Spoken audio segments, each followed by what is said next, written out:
and national levels. And one opportunity that countries have, which did not happen, which it was not seen in the last round of the biodiversity strategy development, global and national level, is that if you take the last 10 years, of the 168 countries that developed the national biodiversity strategies, we only had 16, that is just about 10% of the countries that have recognized the links between biodiversity and health as a part of the national strategy development. And today, with the amount of knowledge, information, initiatives that are being put together, including this particular event that is going to happen in India, I'm sure that countries are going to recognize the importance of linking biodiversity and health as they update the national strategies and set the national targets. So that way, the links are not just to biodiversity and health, but the links are also to biodiversity, traditional knowledge and practices, and health and human well-being as a larger framework. And UNEP is working with 100, as a part of the 139 country support program that is already underway. And we are collaborating with the World Health Organization. Christina is very much involved in that process, where we are providing some specific guidance through WHO on how to integrate some of these in the national planning processes. So a lot of opportunity for us to streamline some of this, both from a policy perspective, but also from an action plan perspective. And we only hope that countries will be responsive to some of it and take this message forward and make the difference on the ground. So with that, thank you very much for your attention. And I'm more than happy to take any questions you may have. Thank you. Over to you, Christina.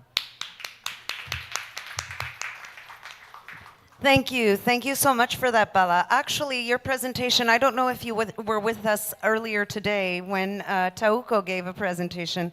He also spoke about the presentation, but was very much focused around elements of access and benefit sharing and the Nagoya Protocol. And it was very, very, very complimentary. So this was ideal, a very good scene setter for this session, which is actually meant to be focused on the importance of biodiversity for health and well-being, and specifically the link to the Kunming-Montreal Global Biodiversity Framework. Very nice that you brought in elements on restoration, nature-based solutions, target setting, and indicators, because all of these are new elements that need to be taken into account. Because as we are doing this reporting, one of the things that we may want to consider is how Indigenous peoples and how traditional knowledge is being reflected in those reporting processes. It's very interesting that you said only 10% of countries that have national biodiversity strategies and action plans actually integrate biodiversity and health. I imagine if we look at the links between biodiversity, health, and traditional knowledge, that percentage is even more minuscule. So it's just something that we may want to think about as we prepare to have some discussions in the breakout sessions that are going to be taking place tomorrow, and in the recommendations that are going to be made as a result of this workshop. So I did promise that you could ask 2 questions to our speakers, Ilaria and Bala, who hopefully are still online. So let's just make sure they're still online before we ask any questions. Yes, very much so. Yes, we are. Okay. Me too. Okay, so are there any questions for either of the 2 speakers from the floor?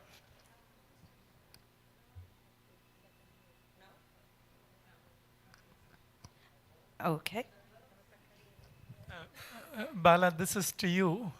This is Unni. Very nice seeing you online. So my question is, given that, what I just repeat what Christina said, that given that the traditional knowledge health integration is really minuscule in the NBSAPs, what do you think is a mechanism to strengthen their integration, given that we have only 7 years to go for the thing to be completed? Thank you for that comprehensive summary, Bala. It's really nice listening to you. Thank you, Nian. Glad to see you there. Let me just mention. I mean, I'm actually connecting with you from Addis Ababa in Ethiopia, and the reason why I'm here is that we just concluded organizing a meeting with for the Anglophone country, for African countries, where we brought together the biodiversity focal points and what we call as the UN country teams and the national planning components. Because as you know, at the national level, one of the most important guiding documents for countries in terms of prioritizing, planning, and allocating financial resources for a lot of work that happens on a number of developmental priorities are what are called the country cooperation frameworks, where the UN provides a lot of inputs and support. And in fact, I actually had a colleague from IFED also joining us briefly to speak about IFED's contribution to some of it. And what we actually are doing is that if we are going to be looking at some of this integration in the context of biodiversity, we do have an opportunity. But left to itself, we may not be able to get that impact. So one of the discussions we have had, and then we have a specialized discussion happening tomorrow where we're bringing the financial institutions, including the African Development Bank, where the focus of these two back-to-back meetings is one, to look at integrated approaches for strategizing and implementing, including financing, the activities related to some of these aspects of biodiversity, health, and well-being. There is no way we will be able to achieve SDG 3 unless we are also going to be achieving the Global Biodiversity Framework. There is no way we are going to achieve Global Biodiversity Framework in the context of health and traditional knowledge and indigenous communities if we are not going to be investing in SDG 3. But currently, there is a lot of disconnect that happens when it comes to planning and when it comes to financing and when it comes to reporting on some of it. And that is where we now are going to be focusing in this particular period, 2023 to 2030, not just as UNEP, not just as UNDP, but collectively as UN, where currently now we have what is called a common approach to biodiversity. So the first level of action is at the global level, but the impact of it is at the national level to bring different components of the government that are responsible for health, well-being, and traditional knowledge together. The second thing that is being done is that, unlike in the past, this time each of the target is going to be provided with specific guidance to countries on how to integrate some of these when they are setting national targets. This kind of a thing did not happen in the 2011 to 2020 cycle or 2002 to 2010 cycle, but this is something which is being done.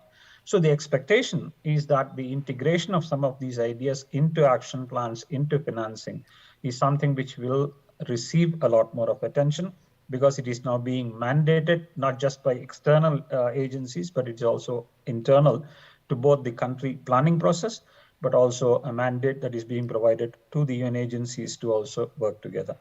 So I hope I have answered your question. But a lot of times the most important element is decisions are global, responsibility to implement actions are national. And national, especially in the context of health, has to happen at three levels: national, subnational, and local.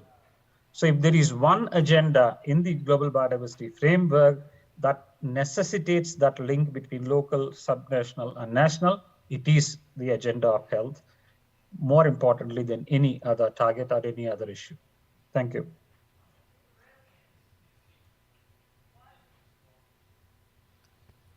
I see that we have that was brilliant, Bala. That was a very comprehensive response. Thank you very much for that. There's a lot of food for thought. I see that we have one last small question. Hello, Dr. Bala. This is Dr. Saif from UAE, Dubai. Just have a small question for you. How do you fill out those gaps between national, local, and international? You know, having said that, having set the strategy and all those things, like where do you find those gaps and how it could be filled up? It's a very interesting question, and we always struggle to fill that gap all the time. See, I mean, essentially, when it comes to some of these processes, whether they are UNEP or the CBD or WHO, a lot of time, the decisions that are made at the global level are in response to challenges that occur at the national and local levels. The reason why we have a convention was because biodiversity was lost by in different countries, in different locations, and it was very alarming. So we have a global framework so that collectively countries can work on it. But then we also have to now start looking at how do we implement it at different levels. The advantage of a regional approach is regions are connected by culture, by economic situation, by language, by practices, and a lot of it. And that is why we have regional approaches and regional institutions and regional programs. But then within the regions, we have countries and locations or localities within the countries that need specific attention. So the way to fill the gap is to have a bottoms-up approach where what is happening in the local level, identify the challenges of what is not happening in the local level to seek support and guidance. From the global level, which is tops down, is to respond to some of these local challenges so that it does not become the burden of a single community, but that particular opportunity to provide interventions, to find solutions is shared globally. So in other words, I'm trying to connect something which is not a normal connection, that is what in the global context we call it common but differentiated responsibilities. Climate and biodiversity is a common, it's for the humankind. But then country to country, there is a difference in the way you will respond to that challenge. Country to country, there is a way in which you respond to climate change. And that is where the discussions of differentiated responsibilities do come. So essentially, how do we fill the gaps?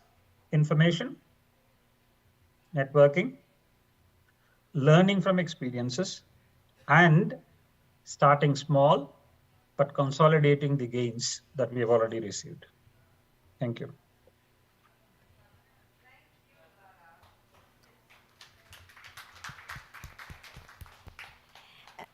And this time I mean it. This is the very last question we are taking from the floor.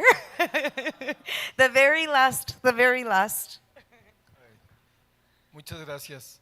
Gracias por la exposición.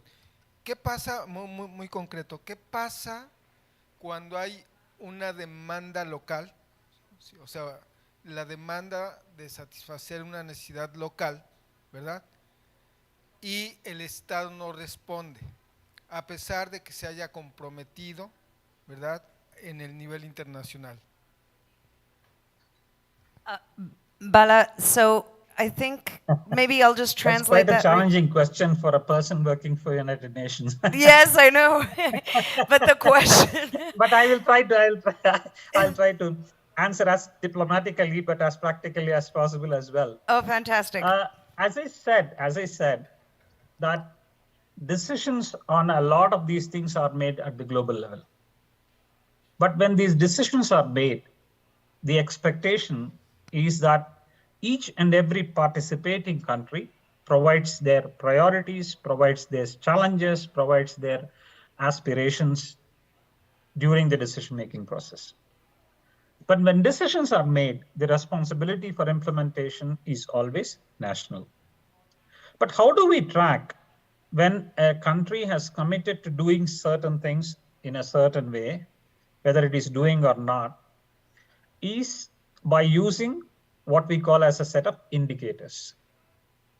But these indicators are set at global level, but also at the national level. For example, let us assume that you have a health-related target. One indicator could be that maternal health is improved by 30%.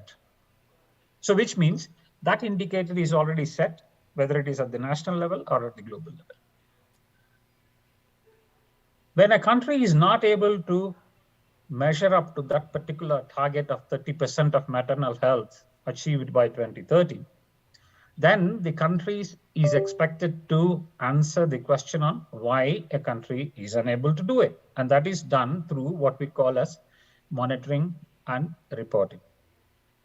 And currently, in the context of the Biodiversity Convention or the Global Biodiversity Framework, In the 7-year period, countries are expected to produce 2 reports. And these 2 reports will tell how much country is implementing something or how much it is not.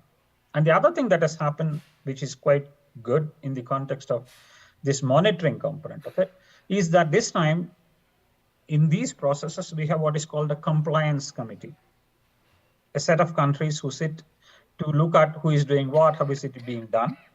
And the compliance committee will also be providing some guidance and will also alert countries if they are not doing something in a particular way. So that is a formal mechanism. But is there an informal mechanism? Certainly, yes. If you take today, the number of follow-up that happens from the citizens, from the local communities, from the different stakeholder groups, even though there is a challenge of asking for a whole of government approach and a whole of society approach, so the expectation is that all the stakeholders will be a part of this process of implementation and ensuring that countries stick to the decisions that they have made for themselves when the framework was adopted. Thank you. Thank you, thank you, thank you, Bala. I am cutting off the questions because otherwise we are never going to get to the end of the program, but I really do appreciate your presentation. I very much appreciate also Ilaria's presentation, and I know that there were a lot of questions here about, you know, what kind of projects can be funded, how can Indigenous people also have access to these resources. So we very, very much look forward to receiving the presentation, Ilaria. And with your permission, we would like to share it with everyone. Bala, I don't know what to say to you. You don't have a presentation, so I can't ask you to share it. But if you could write down everything that you've said, that would have been ideal. But in any case, thank you so much for giving us that wonderful food for thought. And that brings us to our next speaker. I am very, very excited to be able to introduce Marcia Chaman from the Fundação Osvaldo Cruz. She is a researcher at Fiocruz and a very long-time collaborator with the Secretariat of the Convention on Biological Diversity and WHO in the area of biodiversity and health. Muito obrigada. Thank you. Thank you.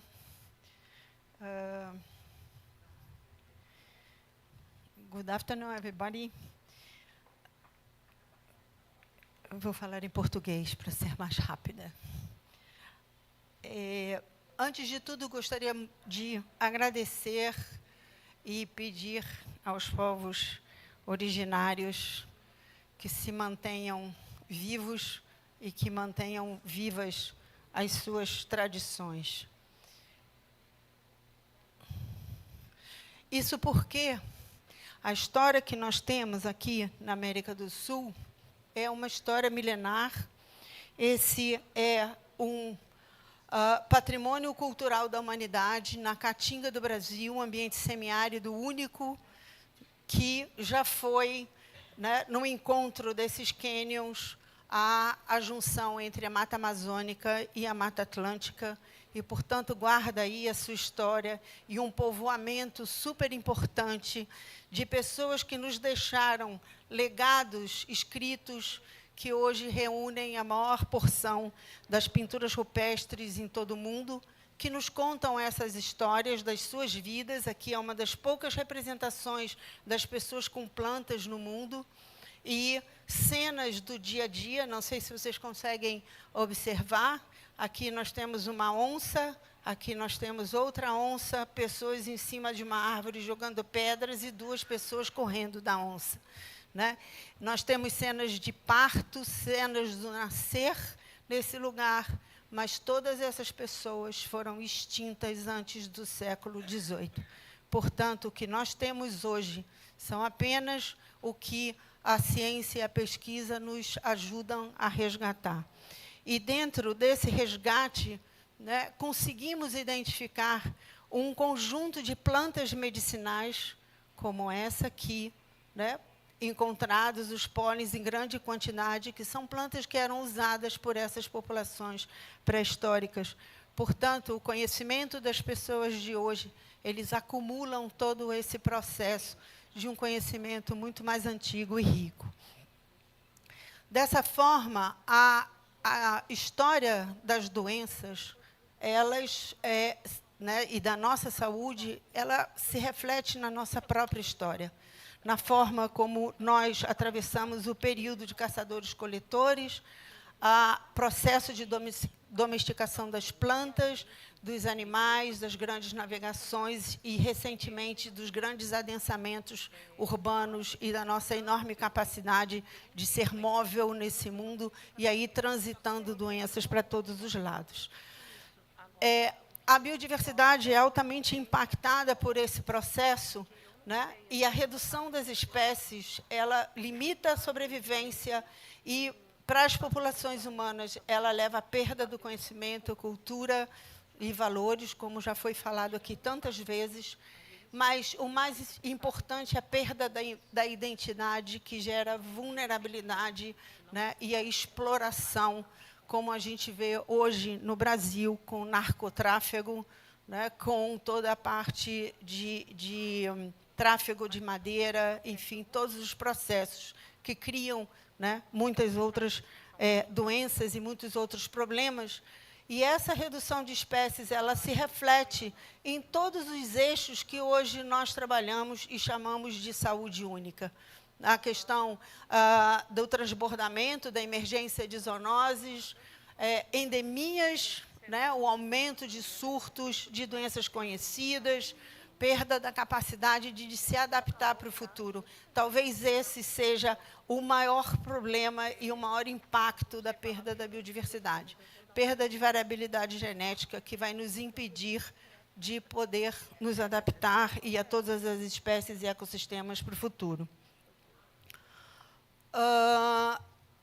E aí é importante a gente perceber que nós vivemos num mundo em transição, que o que nós estamos vendo nesse momento, amanhã pode ser diferente, né? Que as enfermidades, e na América Latina vivemos e convivemos com enfermidades antigas e novas, enfermidades típicas dos países ricos e dos países pobres, preocupações, né?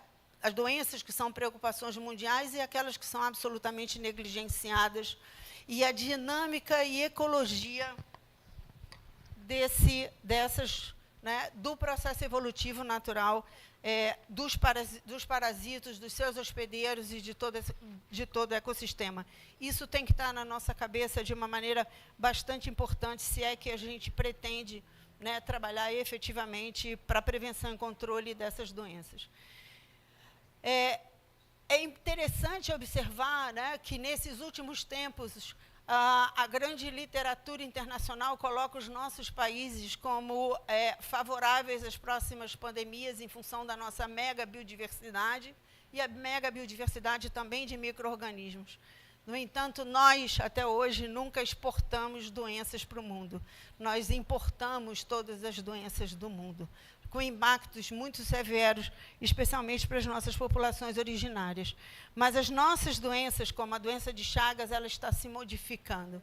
Ela vem saindo do seu ciclo silvestre e caminhando para o seu ciclo urbano, numa transformação bastante rápida e importante.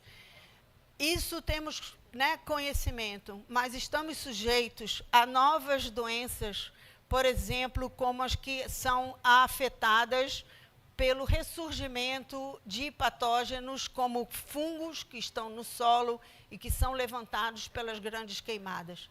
E a América do Sul queima, o mundo queima.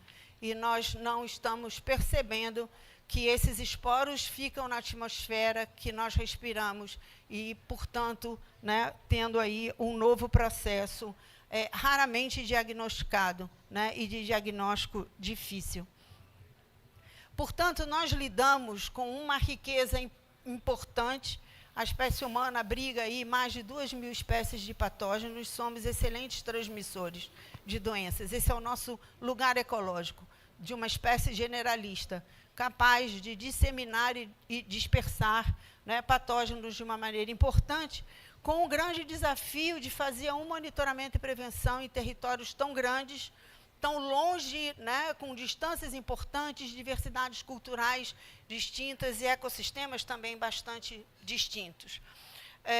Como lidar com isso? E vou mostrar para vocês uma experiência nossa da Fundação Oswaldo Cruz, né, que vem antes da pandemia, né, que já vem sendo maturada há bastante tempo, que é inserir as pessoas, as comunidades, todas as pessoas, sejam elas indígenas, quilombolas, tradicionais, dos centros urbanos, né, utilizando uma tecnologia digital e a vigilância participativa para que nós possamos identificar e aí utilizando as informações da biodiversidade, informação dos animais, onde eles podem ser sentinelas da ocorrência de novas doenças. Esse sistema ele foi construído com a participação de todos. Para a gente ter uma ideia, né, quando se pensa em fazer aplicativos, que hoje se faz no smartphone, no celular, e nós fomos trabalhar com as comunidades, uma reserva extrativista no Pará, a pele grossa das pessoas que trabalham no campo não funcionam no touchscreen. Portanto, toda a tela desse sistema, ela tem uma sensibilidade maior, os botões são maiores, para que as pessoas consigam usar e consigam nos dar informação, né, que elas observam na natureza ao lado das suas casas. E isso aqui é o sistema. Acreditamos que qualquer pessoa com celular na mão pode fazer uma fotografia e nos dar informação de um animal na natureza, vivo, morto, doente, um vestígio. Essas informações geram pontos no mapa, porque o sistema funciona offline, sem internet. Por algoritmos automatizados, nós identificamos alertas, geramos alertas e identificamos a importância daquela informação, que distribui esse dado em tempo real para o Ministério da Saúde em nível central, para as secretarias de Estado, para os municípios, de modo que a investigação no campo possa ser feita de modo oportuno, para que as coletas de amostras biológicas sejam realizadas de modo que elas não entrem em decomposição, cheguem a um laboratório, que se tenha diagnóstico, que se reúna uma base importante de dados socioambientais, para que sejam gerados modelos de previsão e que esses modelos de previsão, então, voltam como política pública para a sociedade, para que vacinação ou qualquer outro trabalho seja feito, além da informação para as pessoas que nos dão, né, que trabalham e que fazem parte dessa rede colaborativa.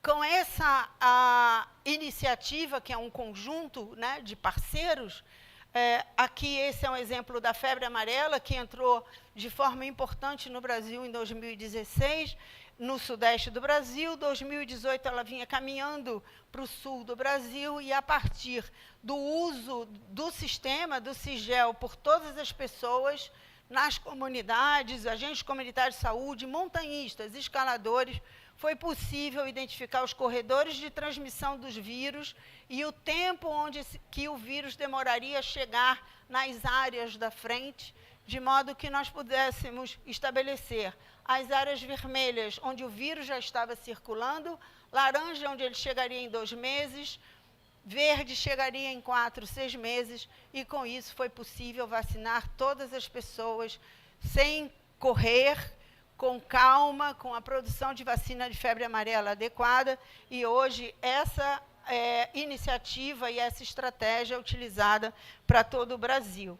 Isso significa que esses barras em vermelho são casos e mortes humanas, e a partir da implementação dessa estratégia, a gente não tem mais casos humanos acontecendo, né? Eventualmente, essa perspectiva de agora, 2023, nós continuamos a ter surtos em primatas. Hoje, nós estamos vacinando populações de primatas ameaçadas de extinção em situações muito específicas para proteger, né, essas espécies, mas os humanos, né, hoje nós temos aí 99% de queda de mortalidade de febre amarela no Brasil, e eu ouso dizer que ninguém mais no Brasil precisa morrer de febre amarela se nós continuarmos a aplicar esse monitoramento com a participação das pessoas. Esses dados, então, nós utilizamos para várias situações, para gerar esses modelos, e aí sim, uma ciência mais complexa, mas não adianta ter tudo isso se o dado da ponta não vier com qualidade. Então, as pessoas são a ponte e a chave mais importante de todo o processo. É quem está no campo, quem vive, né, e quem colabora com tudo isso. O CIGEL oferece uma série de coisas, dados abertos e dados específicos para os gestores, toda a parte de introdução de laudos, enfim, uma série de coisas, posso dar detalhes depois, se for de interesse, né? Todos os dados são mapeados em tempo real, isso é aberto, qualquer pessoa pode ver. Nós utilizamos para outras vigilâncias de outras doenças, como oeste do Nilo, influenza aviária também, raiva, hantaviroses e várias outras, leishmaniose. E eu acho que uma coisa importante daqui para frente, né, nós precisamos trabalhar com síntese de conhecimento, para que consigamos avançar no processo efetivamente de estratégias bem planejadas para a vigilância. Precisamos reunir conhecimento e pensar nessas grandes redes de circulação de zoonoses, porque elas vêm trazendo para a gente uma série de outras formas de pensar. Imaginávamos que algumas espécies fossem muito importantes para a transmissão de doenças, mas, na verdade, elas flutuam ao longo da dinâmica do ecossistema. E isso significa que a biodiversidade preservada nesses sistemas mantém um processo de diluição dessa transmissão. E esse é um benefício da biodiversidade das florestas que nunca entram nas medidas quando se fala, a gente fala de carbono, a gente fala de tantas coisas, mas isso raramente a gente tem a oportunidade de falar. E essas são questões importantes que nós devemos, então, avançar. A outra é reconhecer a capacidade que o conhecimento tradicional nos traz de manejar ambientes, né? Então, nós somos bons para extrair recursos do ambiente, mas nós não temos o conhecimento que essas populações têm de manter aquele conhecimento integrado. E aqui, mais uma vez, o exemplo lá daquele parque que eu mostrei. Aquele parque não existe água dentro, ele não existe rio, toda a água é coletada nesses caldeirões que são escavados ao longo de milhares de anos nas rochas, e o homem pré-histórico fazia todo o processo de limpeza desses caldeirões. E nós trabalhamos durante muito tempo tentando entender como é que poderíamos fazer isso, até que o conhecimento da arqueologia nos traz essa informação de que o homem pré-histórico manejava esses caldeirões, e a partir daí, hoje, nós manejamos os caldeirões no parque como homem pré-histórico e tiramos todo o processo de conflito de grandes predadores no entorno. Da mesma forma, todo o processo de restauração ambiental que o Brasil hoje se coloca, e o mundo se coloca para prevenção, né, para conservação da biodiversidade, esse processo está na mão das pessoas que estiveram nesses lugares por centenas de séculos, né, e que sabem fazer esse processo muito melhor do que nós. Por fim, né, é possível construir essa vigilância em conjunto. As pessoas, nesse projeto que nós trabalhamos com a inclusão digital, com a vigilância participativa, todos os povos e todas as aldeias e os quilombolas, as pessoas se sentem parte do processo, e uma ferramenta tecnológica pode nos ajudar a fazer isso de uma maneira muito importante. Então, ao fim desse projeto, as pessoas vêm hoje, e hoje nós estamos trabalhando para poder implementar núcleos de vigilância no Brasil, nas comunidades tradicionais, quilombolas e aldeias indígenas, para que eles sejam núcleo de vigilância, utilizando um celular, e aí a gente começa a ter uma grande possibilidade de entender isso no Brasil. O que eles precisam, internet, e a internet serve para muitas coisas, para educação, para comunicação, então é um processo que se agrega de uma maneira muito importante. Essa senhora é a Sandra Guató, uma xamã do Mato Grosso, que viveu os grandes incêndios de 2020 e que viu o seu filho e seu marido se suicidarem em função da perda, da queimada, da perda de tudo. E um dia, com ela me contou que ela queria ir embora, que não tinha mais o que fazer ali, mas que essa árvore que está ao lado dela, disse a ela que ela, com tudo aquilo, ela precisava se manter naquele lugar, né? Porque, afinal de contas, ela seria o testemunho de que aquela terra era importante e foi demarcada de acordo com a sua informação. Ela ficou, hoje essas são as filhas que estão ali, e a gente espera conseguir ajudá-los, né, a enfrentar esse transtorno, que é a fome, a falta de comida, né, a agressão, mas principalmente, né, uma depressão gigantesca. E é isso que a gente tem feito com as nossas comunidades no interior e que ninguém vê. Além disso, né, respeitar, repartir de maneira justa e equitativa o conhecimento tradicional. Isso é fundamental, né? Nós perdemos várias dessas possibilidades.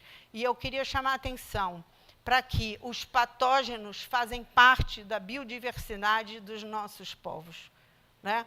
E que isso hoje é uma questão muito importante, né? Em relação à Covid, trouxe toda essa questão de que como se os patógenos fossem um bem, né, de toda a humanidade. Deveria ser, assim como as vacinas, mas a gente sabe que não são, né? Então, a gente tem que pensar, né, e tem que trazer, e o Brasil foi bastante enfático na COP, onde isso foi discutido no protocolo de Nagoya. Para terminar, eu acho que nós temos que, né, acho que essas são as lições de futuro, conservar o máximo que nós temos, restaurar o que perdemos, envolver as pessoas. Não existe forma de fazer isso sem que todas as pessoas não estejam envolvidas, compartilhar as boas práticas, eu acho que é isso que estamos fazendo aqui, pensar, mas eu acho que temos que agir. Temos documentos suficientes, muito conhecimento, mas precisamos colocar o nosso pé no chão, sujar a bota e fazer as coisas acontecer no campo, né? Por fim, muito obrigada aí pelo tempo.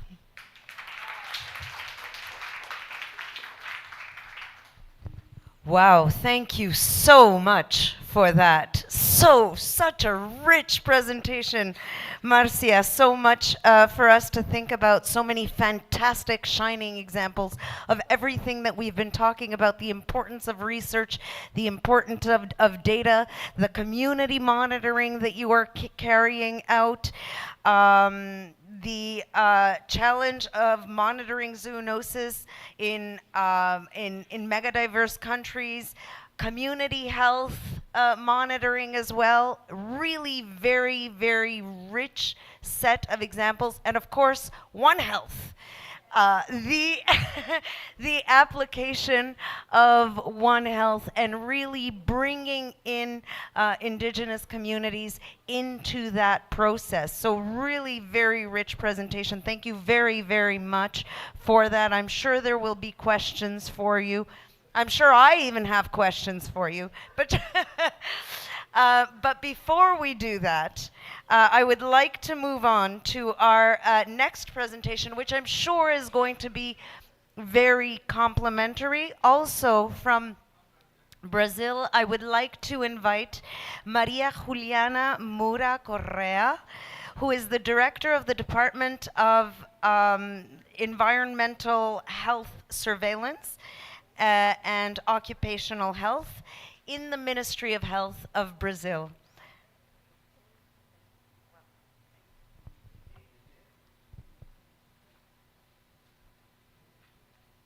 Obrigada. Eu vou falar em português. Vou falar após a Márcia, trazer um pouco da nossa experiência enquanto Estado, enquanto governo federal, para compartilhar com vocês a nossa experiência desse departamento, que é um departamento de vigilância em saúde ambiental e de saúde do trabalhador, que a gente conquistou após a Constituição Federal de 88 e que são duas políticas do nosso Ministério da Saúde. Ele está contido na Secretaria de Vigilância em Saúde e Ambiente, que nesse governo adotou a palavra ambiente exatamente para fortalecer as questões que a Márcia trouxe e o impacto do ambiente sobre a saúde da população, a saúde dos trabalhadores. Esse departamento tem duas coordenações gerais, né? A Coordenação Geral de Saúde do Trabalhador e a Coordenação Geral de Saúde Ambiental. Nós estamos falando de dois ambientes que estão interligados, né? Os conglomerados produtivos, que têm impacto na saúde e na vida, e que também impactam o ambiente em geral, com a sua diversidade, a biodiversidade, essa distribuição em relação à forma de adoecer, viver e morrer das populações. Eu vou apresentar de forma muito breve. Travou. Então, a saúde do trabalhador, só para vocês terem uma ideia, ele tem uma estrutura de serviços regionais, né, serviços especializados, exatamente para identificar as fontes de exposição a risco que levam a adoecimento, acidente e morte. Nós temos hoje no Brasil 220 serviços, mesmo assim, ali está 218, mas são 220. A gente não tem uma cobertura total, né? Isso equivale a 60% da cobertura do país, e esses serviços foram criados exatamente para fazer o diagnóstico, relacionando causa e efeito de adoecimentos que não são biológicos, né? Que não está na genética de cada indivíduo, mas que é produzido por causas externas, por fatores externos, dos quais a gente pode intervir para reduzir riscos.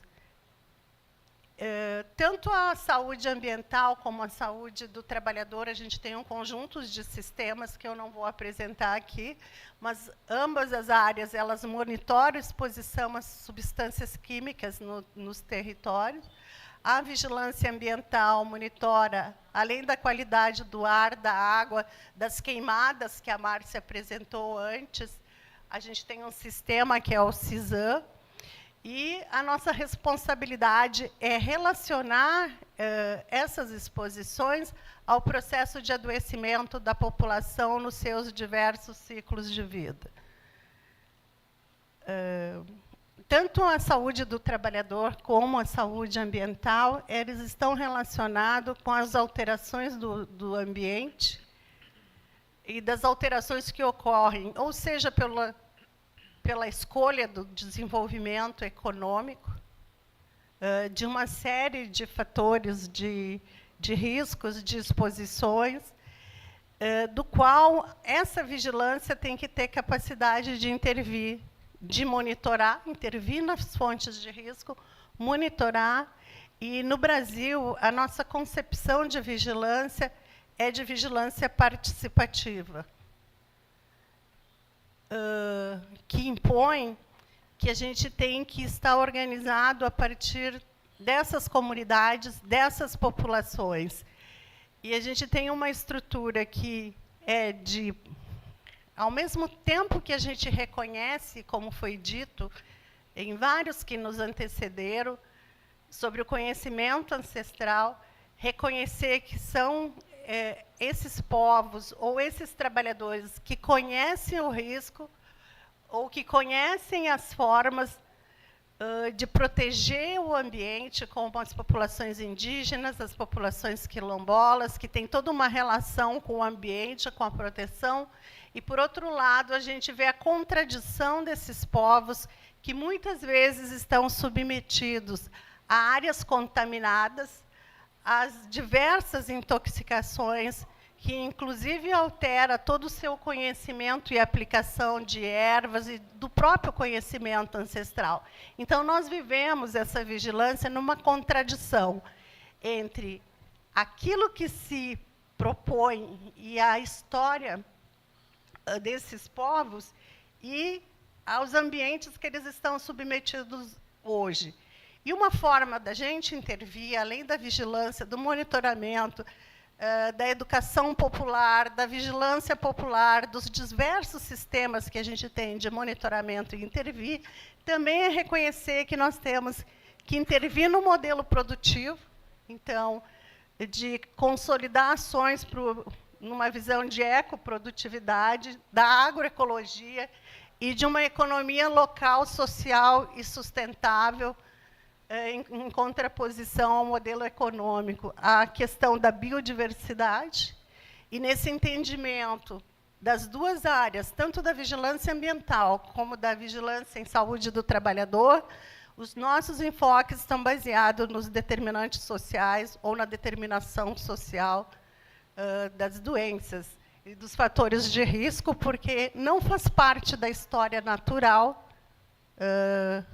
dessas pessoas adoecerem por esses riscos que são produzidos ou pelo processo produtivo ou pelo processo de destruição dos nossos ecossistemas.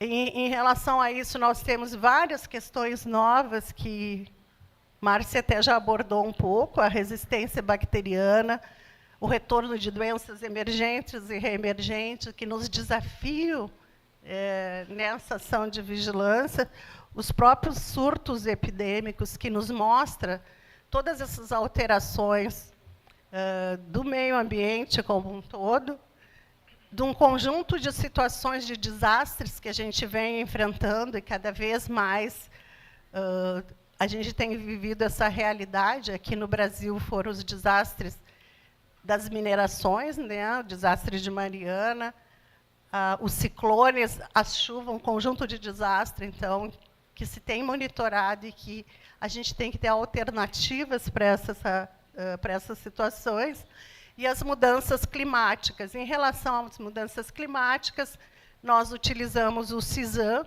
que é um sistema, a Márcia mostrou os mapas ali, então nós monitoramos a questão das queimadas, do aquecimento e a relação do adoecimento. Nós acabamos de fazer uma análise em relação a doenças prevalentes em crianças em regiões que têm mais queimadas ou falta de acesso à água potável. Então, esse é o nosso desafio enquanto vigilância. Eita. E eu queria trazer uma questão que eu acho super importante, é que se falou muito do racismo estrutural, e a gente debate o racismo ambiental, do quanto algumas populações foram, de forma incluídas em processo de disparidades geográficas que mostra a relação de poder ou de iniquidade de algumas populações. E essa distribuição desigual regional, que a gente chama de racismo ambiental, a gente pode ver em relação a regiões que ficam ou sem acesso ou que são exploradas, dos quais países em maior desenvolvimento enviam produtos químicos que já foram banidos de países desenvolvidos para algumas regiões, para alguns países. A gente teve aqui no Brasil a questão do território Yanomami, né, que tem toda a questão do garimpo ilegal, assim como a gente poderia trazer vários outros exemplos de situações de territórios, tanto no Brasil como em outros países, como na África, na Índia, a questão do amianto, que quando a gente avança em legislações ou de vigilância ou de intervenção, são procurados outros países ou outros povos que se submetem a um processo de trabalho de adoecimento. E pensar um pouco das perspectivas que a gente vem apontando. Uma delas é a saúde única, que Márcia também falou, né, nessa visão mais integrada do ambiente, unificada, então, com a parte da saúde humana, animal, na busca de sustentabilidade de um ecossistema. E nesta perspectiva, é importante que a gente alie a todo o conhecimento científico, também o conhecimento das populações tradicionais. Só alguns exemplos, muito rápido, porque não tem como trazer toda a experiência. A gente tem, em relação à saúde do trabalhador, tem todo um trabalho que tem sido feito nas comunidades quilombolas, em relação a todo o saber, mas da intervenção também do reconhecimento ancestral e da intervenção no território, do ponto de vista da saúde. Com as mulheres marisqueiras, então, nós temos muitas ações de vigilância, que a gente chama de vigilância popular. Então, nós temos uma vigilância, que é uma vigilância oficial, e temos também essa vigilância chamada de vigilância popular e educação popular, que divide essas populações em população do campo, das florestas e das águas, com as suas identidades e com a capacidade de intervir conjuntamente com o governo. Em relação às empresas, aos complexos produtivos, também se faz vigilância popular, que daí é em conjunto com os trabalhadores daquele determinado ramo produtivo ou determinado risco. Porque quem tem mais conhecimento sobre o processo onde está vivendo, ou são as pessoas que estão ali, ou são os trabalhadores que estão todo dia. Então, para esse tipo de ação, nós temos a vigilância popular. Uma outra experiência que foi para nós muito desafiadora foi a vigilância do mercúrio no território Yanomami, que nós realizamos em conjunto com a CESAI. Eu estou trazendo super rápido algumas experiências para dizer o quanto a gente ainda tem de desafio. Nós não temos um Estado preparado para monitorar vários riscos químicos, né? Nem matriz de análise. Nós tivemos que, no território Yanomami, considerando toda a questão cultural, inclusive de não poder tirar amostras do território, de montar laboratório no território, de fazer as análises, que exigiu uma complexidade, um conhecimento não só da cultura e da interculturalidade, mas também de monitoramento, que não é comum no serviço público ser realizado. Então, são muitos desafios para que a gente possa cumprir, de fato, a vigilância sobre todos esses riscos e como eles podem alterar o ecossistema e a saúde das populações. Enquanto perspectiva de ações integrada, para além da vigilância participativa, da vigilância do conjunto de riscos químicos que acabam afetando o solo, a água, o ar, e não somente das populações tradicionais, mas das populações como um todo. A gente fala dos povos tradicionais como guardião, mas num cenário de contradição que a gente vem vivendo cada vez mais, mas eles são o símbolo da capacidade de nós poder reverter esse processo todo de desastres e de uma situação que a gente vem cada vez mais enfrentando com a população e os países como um todo. Nossa perspectiva em relação à vigilância é trabalhar a questão do desenvolvimento sustentável, e a gente acredita que todos os países podem estar integrando pelo menos esses 3 objetivos do desenvolvimento da Agenda 2030, que dialogam diretamente com as nossas ações de vigilância, que é assegurar uma vida saudável e promover bem-estar para todos, né? Assegurar a gestão sustentável de água e saneamento para todos os povos e um padrão de produção e de consumo sustentáveis. A gente acredita que a vigilância como um todo, ela deveria, para essa perspectiva, poder avançar nesses 3 objetivos da Agenda 2030, e que esses 3 objetivos, para além dos outros, eles dialogam diretamente com a essência das ações que a gente tem que colocar em prática. E, por fim, entender que nós só vamos ser estratégicos enquanto vigilância e enquanto impacto na defesa da vida e do bem-estar, se nós tivermos uma estratégia de base territorial. Portanto, entre todas as vigilâncias e as suas metodologias, que eu podia descrever várias, para nós o mais importante no Brasil, nesse momento, é a gente adotar uma vigilância de base territorial, integrando os sujeitos desse território com o seu conhecimento do viver, morrer e adoecer, para intervir nessas fontes de risco. Eu não vou me alongar mais, porque eu tenho que pegar o voo, mas eu quero dizer para vocês que a gente está, nesse momento no Brasil, construindo fortemente essa vigilância de base territorial, que a gente quer integrar com a atenção básica, que está aqui, a atenção primária, com várias metodologias. Muito obrigada.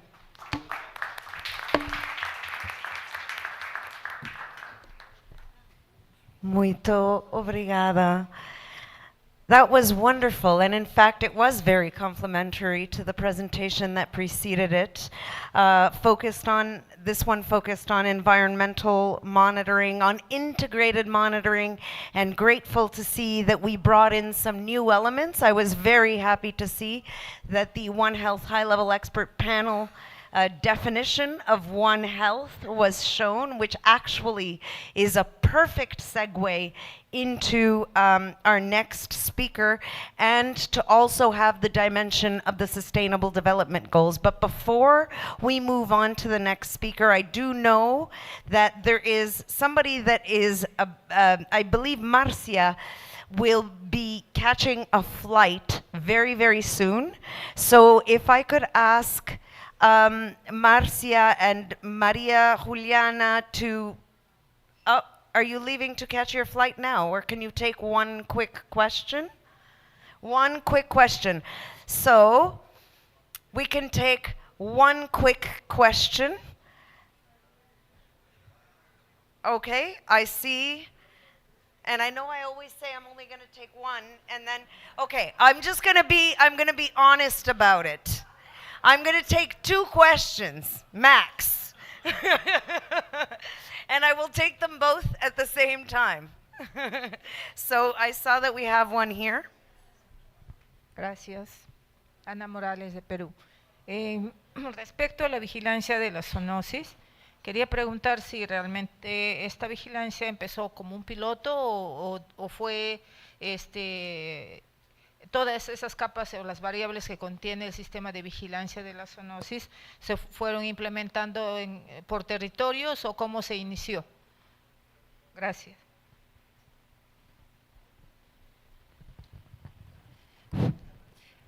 Hi, I'm Magda Boudaguer from Lebanon.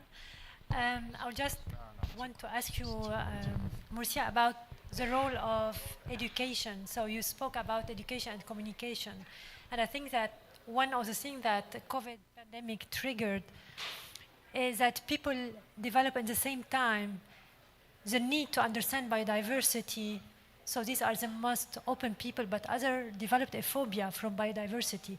And now they are overusing some products and chemicals and repellent to get away from whatever wildlife, just to avoid.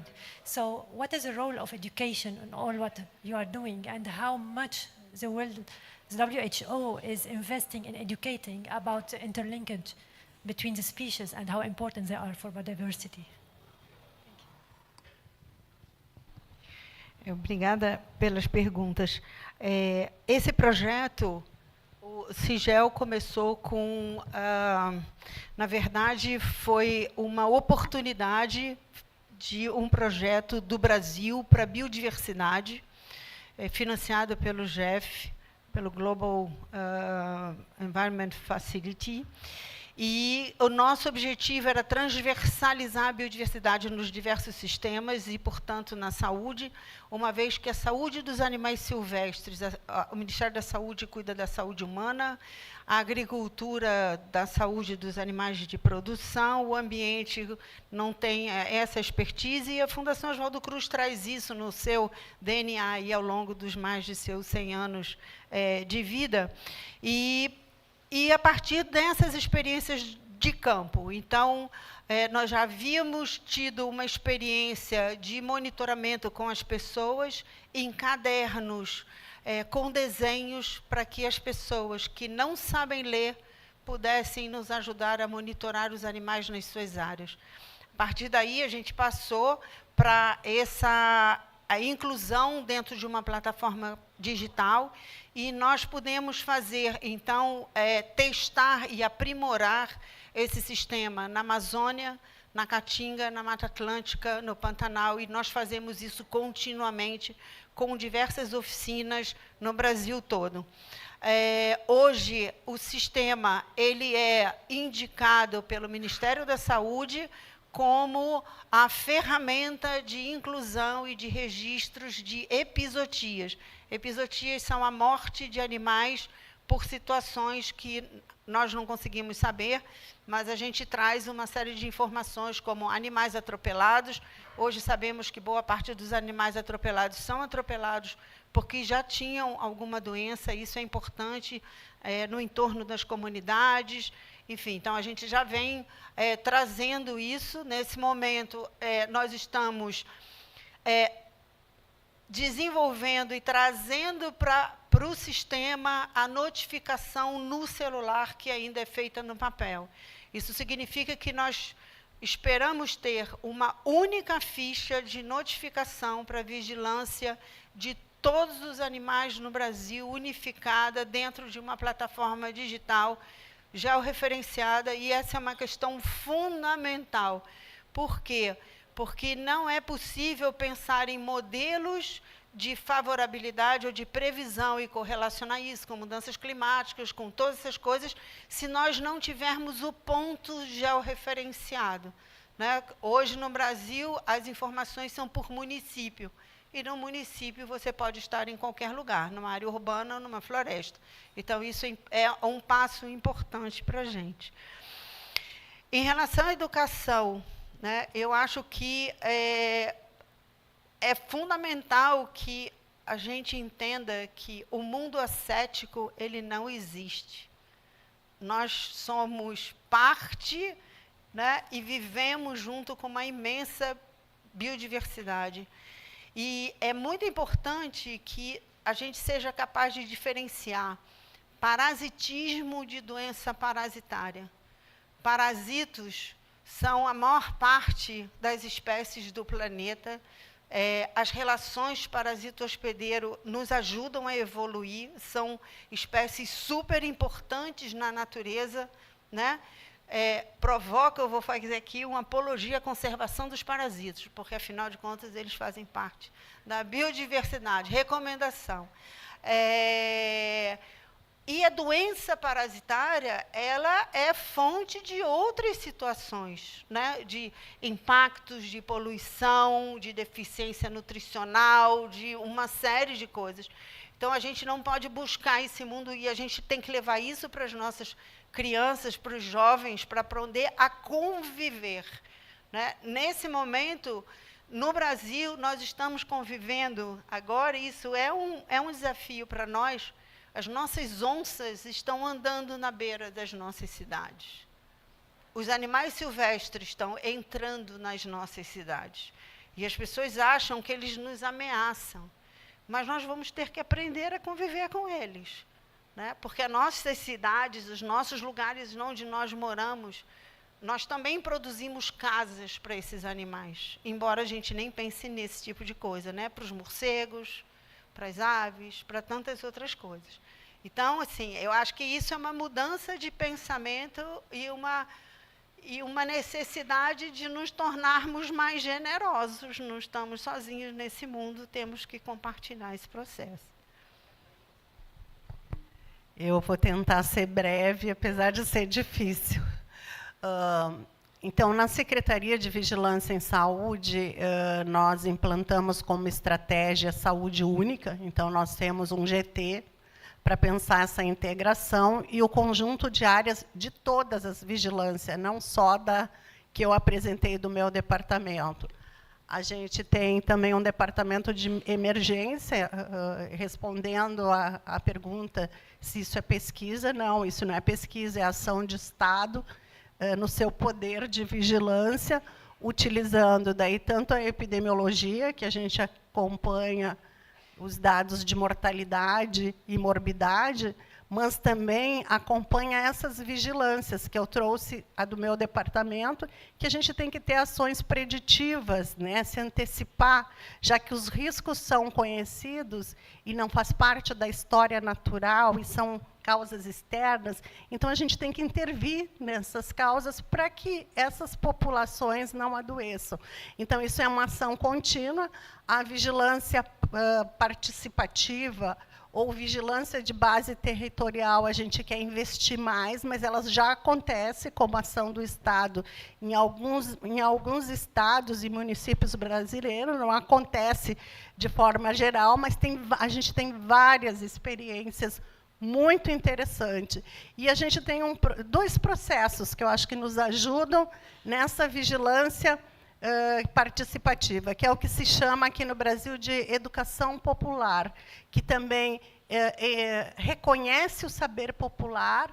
Então, os povos de matriz africana, indígenas, ciganos, eles participam dessa educação junto, de conhecer a saúde e também tratar a partir dos seus cânticos.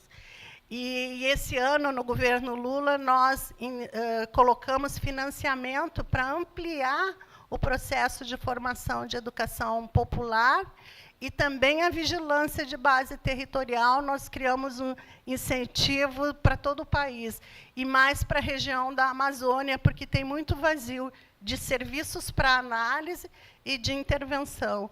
E o nosso grande desafio de vigilância, especialmente da de base territorial, é a gente avançar para a vigilância na atenção primária em saúde, acontecendo lá no local, e não ficar só na nossa estrutura de vigilância em saúde. Então, de forma muito breve, é o que eu posso dizer nesse momento. A gente tem várias formas de identificar, quer sejam de monitoramento, como a Márcia trouxe, né, da gente ver situações que ocorrem em algum lugar. A gente pode se utilizar, e nós utilizamos muito de pesquisa também, muito junto com a Fiocruz, a partir dessas pesquisas, desses dados, também de ter informação para a ação. Então, a vigilância de saúde do trabalhador e de saúde ambiental, ela se comporta um pouco diferente de outras vigilâncias clássicas. Então, só para trazer um panorama, que eu acho que é um pouco diferente do que tem nos outros países, né? Mas é um desafio muito grande, porque a gente sempre tem os movimentos sociais junto, ou os movimentos sindicais. Então, a gente nunca está só no departamento, e eles acham sempre assim, que é muita bagunça, a gente sempre está com o povo, então é uma vigilância diferente, né?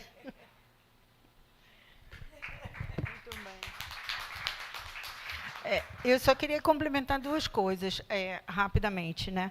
No Sigel, a gente tem uma ferramenta que é Fale Conosco. Então, qualquer pessoa pode fazer as perguntas e a gente responde para essas pessoas.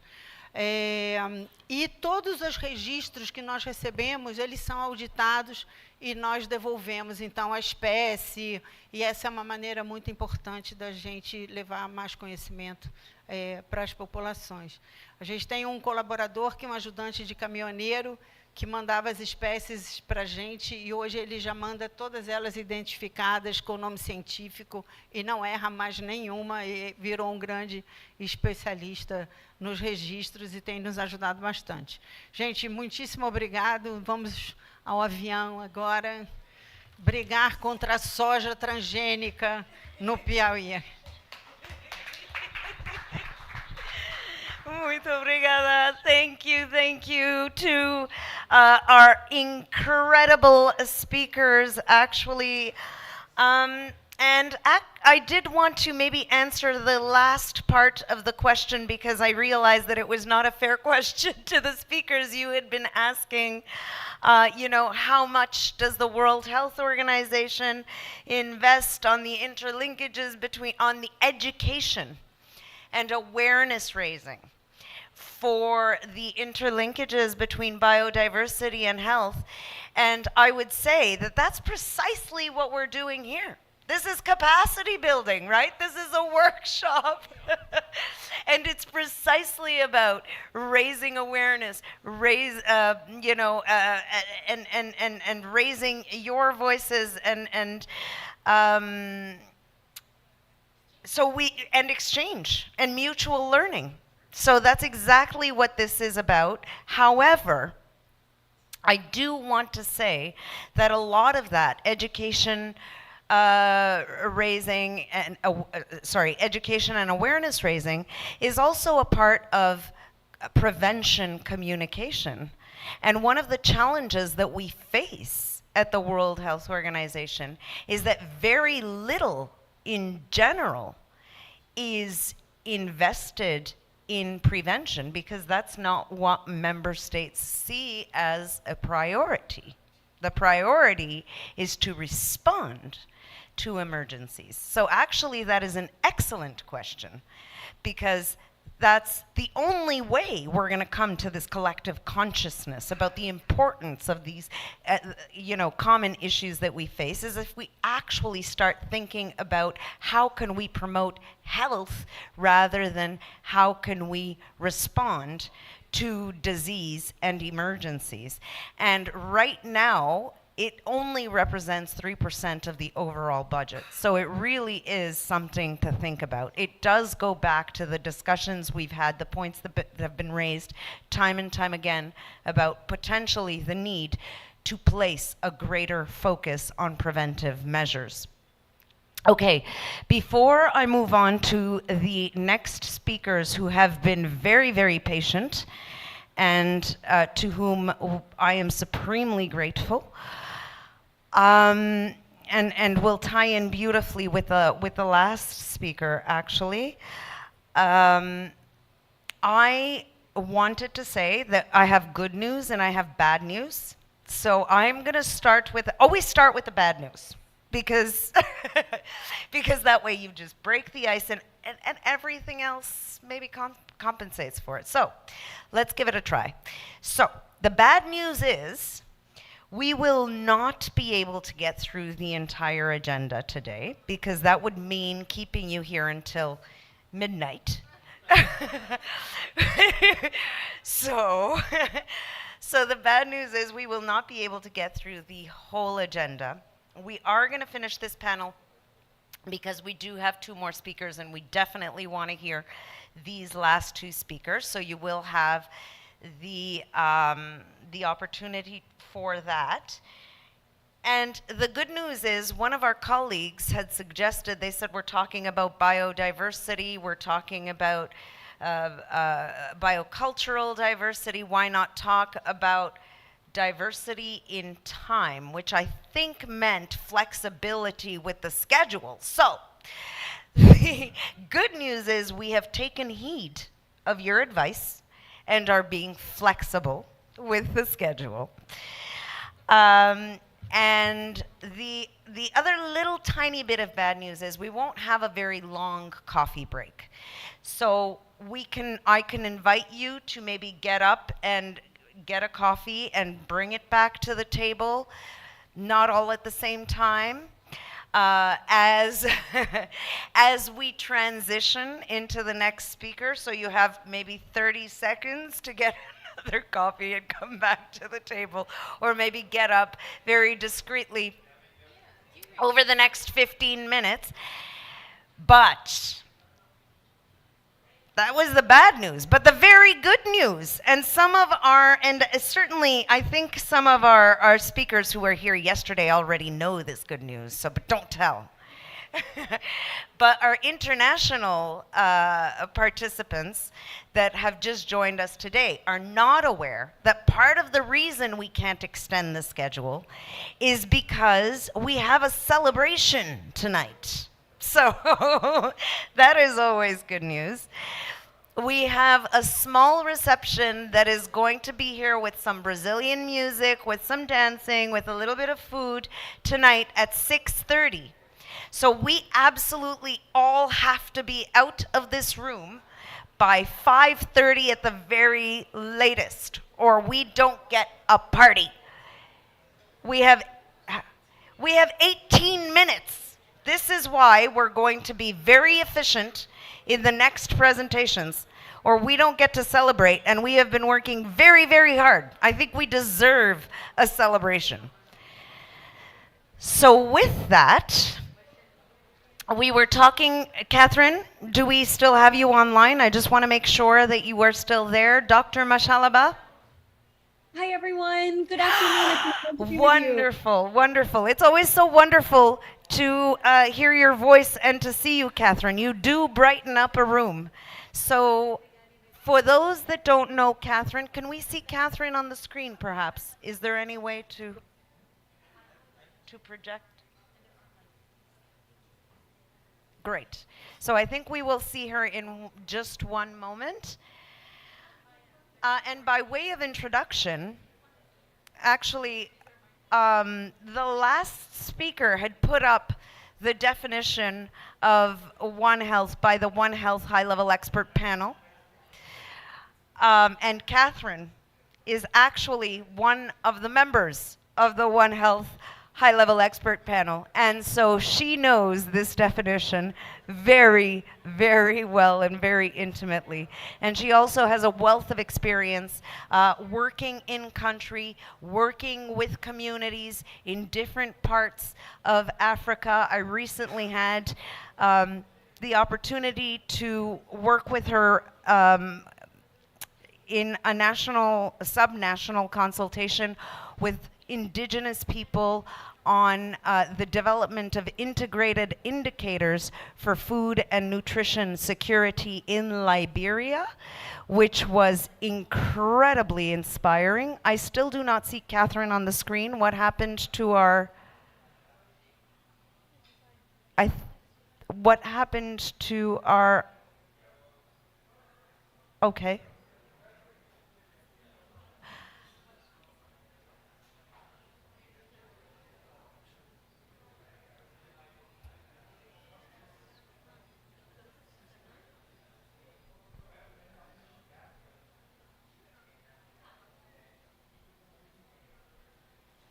Hello?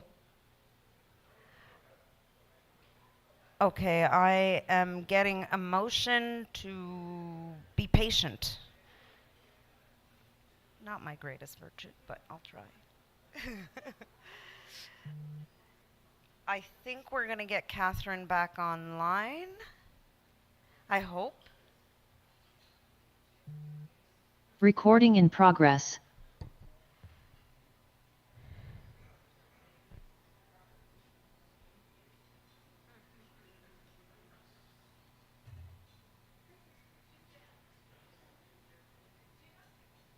Okay.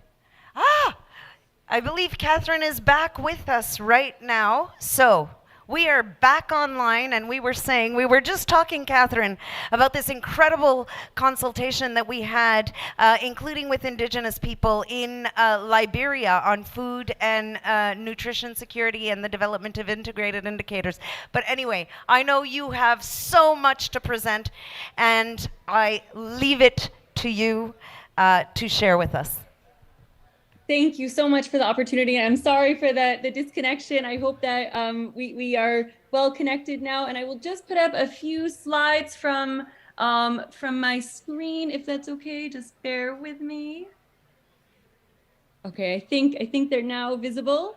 I just want to really appreciate all of the wonderful insights that have been shared. I know it's the end of the day, and I have really learned a lot, and I really hope to reinforce what has been said by looking at this topic through a One Health approach. And I hope you'll really agree that, as previous speakers have mentioned, a One Health approach is really reinforcing the important approaches, the important perspectives that we really need to have as part of the understanding of the problems, but also the solutions. So again, just to thank you for your excellent work and to appreciate the time together.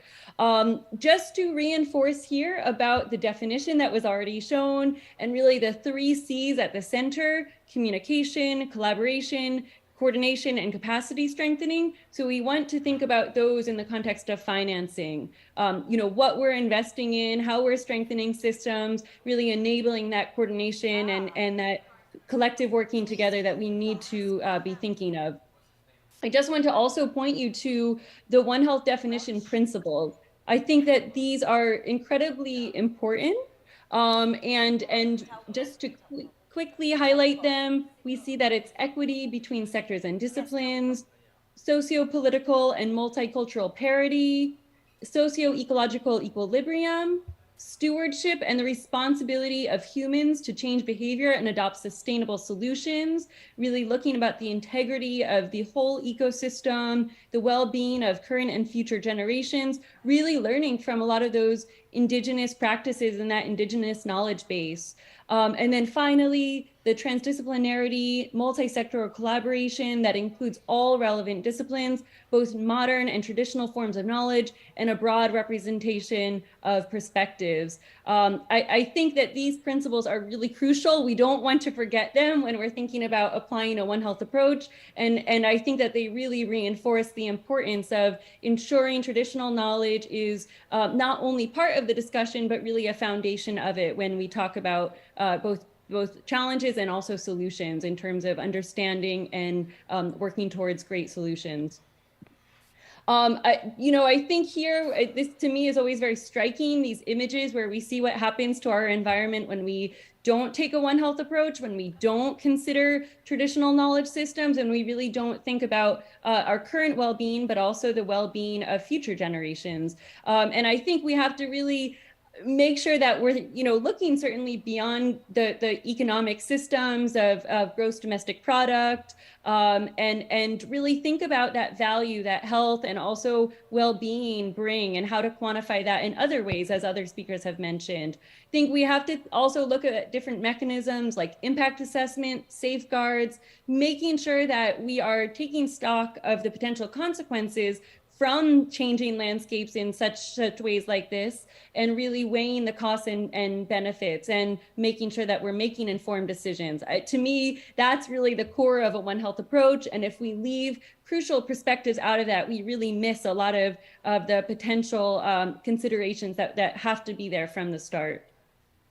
In terms of the benefits of One Health, there are many, I believe, and there has been some really great work from the World Bank and other partners over the past few years. And just a snapshot here, we can see potentially reduced duplication of cost. We heard some great examples of systems that are really bringing in more stakeholders, and having targeted engagement, bringing expertise in where it's really needed and can add huge value. Certainly reducing disease burden and associated costs, broadening the concept of health to include ecosystem health and the assessment of ecological impacts. I think that's somewhere that we really have to make sure that we are bringing a One Health or planetary health approach or eco-health approach, ecosystem health approach. And then really allowing that to do the work to reduce environmental damages and increase those co-benefits across sectors, certainly for health, but also for climate action, for biodiversity protection, and the suite of ecosystem services that we really rely on and need to protect.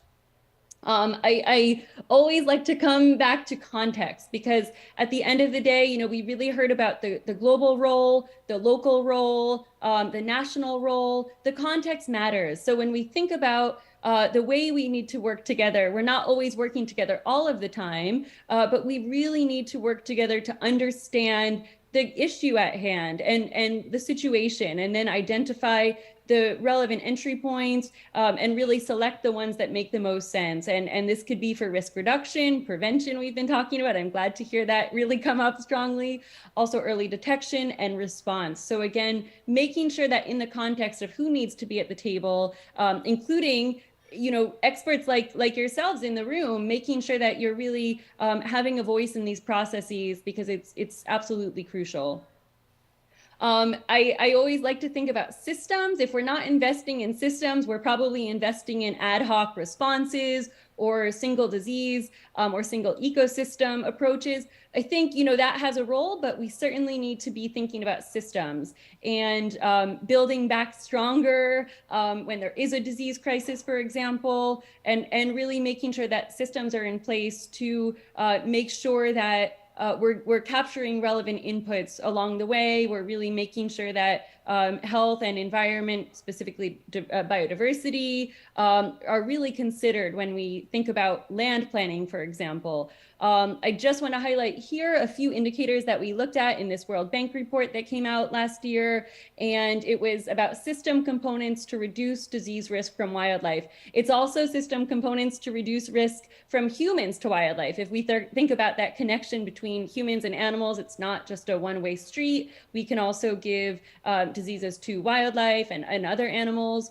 But really thinking about these indicators, looking at them critically and saying, how can we make sure that certainly environment and other sectors are included, but how do we make sure that we really mainstream Indigenous knowledge into these system components? I think that as these are getting set up in many countries, we're seeing One Health coordination platforms being formed, making sure that Indigenous knowledge really not only has a seat at the table, but is really, I think, understood in terms of its importance and the ways that it can play a role, so that really happens in a routine way. I think that's absolutely crucial. I think we have an opportunity to do that. We certainly have the right people in the room to make that happen, which is very exciting. Just briefly, I want to touch on the Conservation Works program. And Christina mentioned the workshop that we had last year, actually just in March. It was such a rich discussion with incredible insights that were shared, including from this incredible group of Indigenous women and really from different landscapes of the country that are highly biodiverse and really crucial when we think about areas that need to be conserved. This project, Conservation Works, it is promoting biodiversity conservation and enhancing economic prosperity through a One Health approach. So you can see here, One Health is really at the center, cutting across these different objectives, increasing really the area under formal protection status, improving management of proposed protected areas locally and nationally, and also those that are already established, but also thinking about, the needs of communities to make sure that it's successful. This is a free and informed consent process in terms of the gazettement and establishment of these areas to a higher protection status. And there needs to be that prosperity in communities that benefit, to ensure that communities can access healthcare services, to ensure that the livelihood and prosperity is beneficial to all. So I think that's really crucial here, and really thinking about green enterprise, economic growth, conservation compatible investments such as sustainable tourism, so tourism that does not degrade ecosystems, but really, reinforces the importance of it, and also those cultural values too, helps to preserve those crucial underpinning of societies. So I'm very optimistic about this program. Again, I think we really need insights, best practices to make sure that we're taking an innovative approach that's really bringing in insights from around the world. I just want to showcase very briefly here in terms of financing and economics. If we think about cost benefit analysis for a proposed protected area, the cost of really establishing that higher protection status, there's a cost in terms of loss of income, loss of artisanal mining, for example, not converting it for timber logging. These are primary forest area and coastal forest, mangrove areas. And so there's a trade-off in doing that. There's also the salaries for conservation staff, really core planetary health workers, park rangers, to ensure that that protection status is really there on the ground, the eyes on the ground to protect the forest and also protect the people living around it in terms of healthy ecosystems. But then the benefits, when we really think about sustainable tourism, when we think about ecosystem services, both today, both 10 years out, and then 30, 50, 100 years into the future, carbon sequestration, disease regulation, the whole suite, clean water, water security, and then also thinking about the opportunities, the green enterprise activities, so beekeeping, sustainable agriculture. We see, and this is just a very preliminary cost benefit analysis, but we see that the benefits are really overwhelmingly positive. So there is a cost that needs to be invested in terms of alternative livelihoods, in terms of really that workforce and that capacity, but the benefits are so high when we really look at these comparisons. So I hope this cost benefit analysis will be refined and used in other settings, because I think we need to be thinking about how to make the argument for protecting these areas and show why it is so important from a One Health standpoint. I know I'm running out of time. Just want to say we have to invest in communities, as others have said. So really making sure that community voices, community expertise is heard. There may be training in communities. We are conducting some training and under conservation works, but it's really with the communities. It's responding to the community requests for capacity strengthening so that they can then, train the trainers and really continue that knowledge and bring in their unique knowledge about resilient agriculture. So I think that this is very exciting. I also just want to talk about investing in communities in terms of knowledge about risk reduction. And I think we forget about the importance of working with communities, bringing in knowledge, also gaining knowledge, and that exchange, and leaving space for this exchange.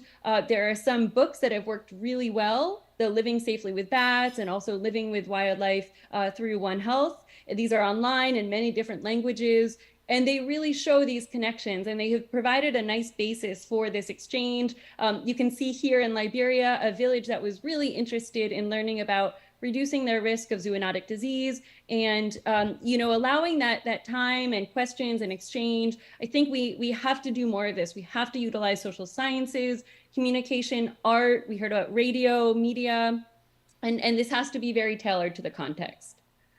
Just very briefly here about protected areas. When we think about the risks and also the solutions, it can be overwhelming, I think, from a global level. If we think more specifically about what's happening in protected areas and around protected areas, if we think about these different interfaces, tourism, biodiversity management, communities living on the periphery or potentially in the protected area in some cases, we can make it more tangible about what are the potential risks in terms of, say, pollution, in terms of spillover, and then really target those risk practices and find solutions. Again, I think this is very context specific. It has food security implications in some cases, livelihood implications, cultural implications. We have to really focus on the community level, what's acceptable, and really harnessing that crucial local knowledge.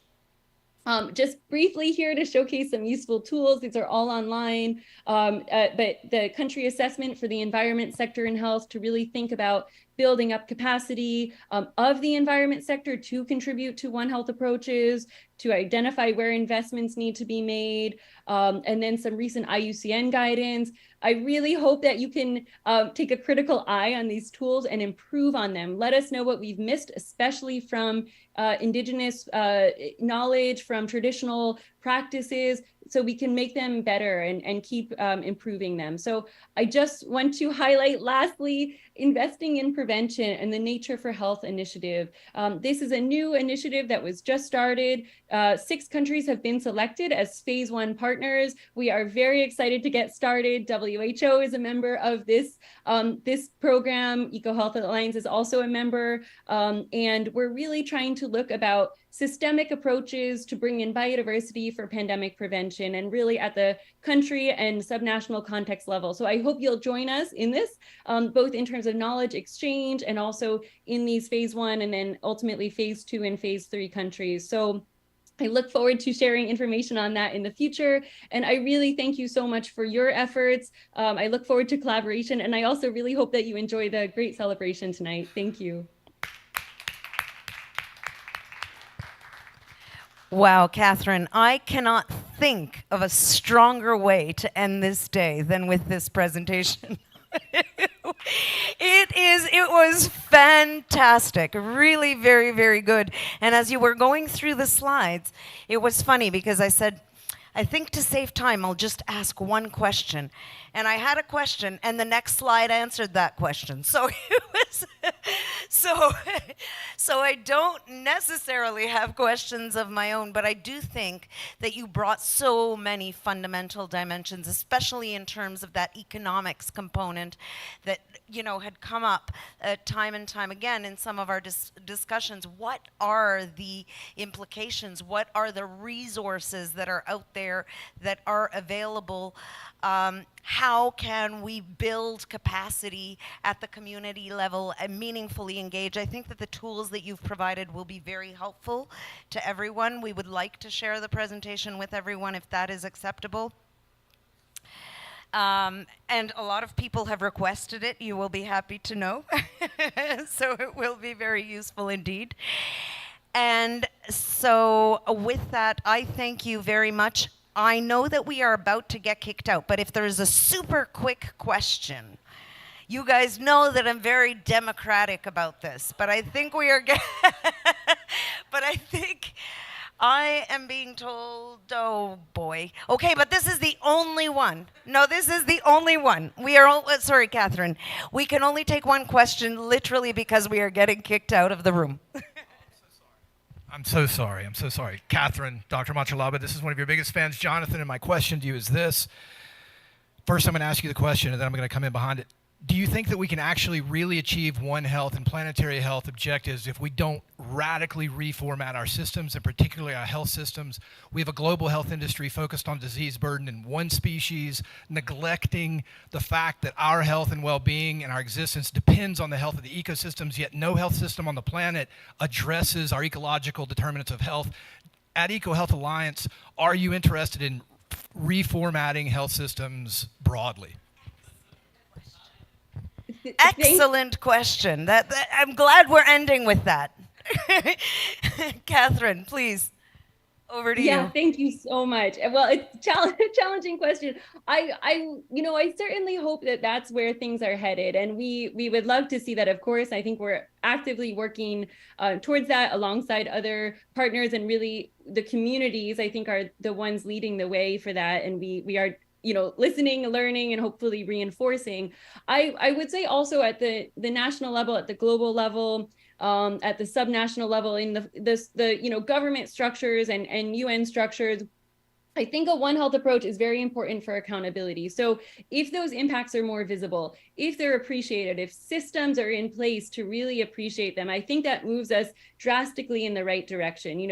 Something like impact assessment, it's a formal process. Right now, we know it's really inadequate. It does not do justice to the impacts to communities, which are often very negative. The benefits accrue somewhere very, different. And I think that we have to be really honest about that. But I think a One Health approach can promote that accountability and that visibility in terms of impacts, trade-offs, and co-benefits. So Jonathan, I think yes, and yes, but also let's utilize all systems available to move things in the right direction. Thank you. And thanks for the wonderful collaboration. And thank you, Catherine, for that superb presentation that we look forward to sharing with all participants.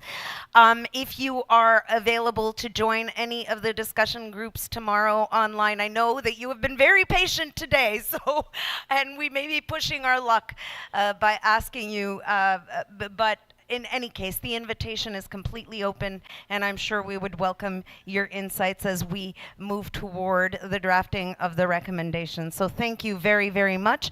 I think we owe Catherine a nice hand of applause. Thank you. And with that, I would like to thank each and every one of you for your patience, for your contributions, for your sharing, for your questions.